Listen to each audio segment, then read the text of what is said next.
trying to present an economic solution to the problem when there are fundamental problems in the framework. So it's really addressed to the panel. Means it was limited, it will run out of time. No, not necessarily. Right, these financial institutions like the big banks, they are actually working for the interest of their clients, and they are their best asset. Now obviously we hear those financial institutes, energies, the corporate sectors are trying to beat them, each other, in terms of how much billion they made profit. Remember, I was asking for a short question. Okay, I'll make it short. So basically, this money is coming a theory of accumulation. So Islam proposes a theory of redistribution. So what's the problem with the financial institutions to adopt, which actually works for, in fair to everybody else, rather than a theory of accumulation to a theory of redistribution, which is a system of zakat? Good evening and assalamu alaikum. One of the major areas regarding economic development, which I feel that people here have overlooked, is perhaps industrialization, technological capabilities, scientific progress. And I wanted to know, how is it that you can expect countries like within Africa to develop economically while, I hate to say this, the West withhold technological information under rules such as intellectual property rights? And how could countries in Africa perhaps ascertain this technology or finance this technology in order to move forward? And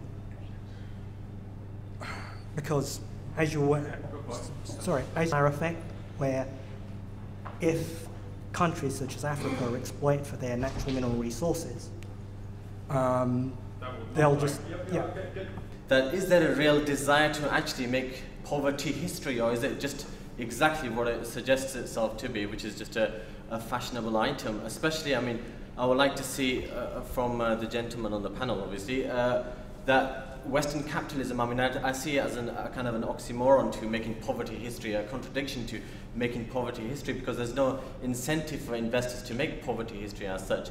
And I'd really like to see also the Islamic perspective, that is there a real desire within the Islamic system and the Islamic economic system in making poverty history, or is it just a myth?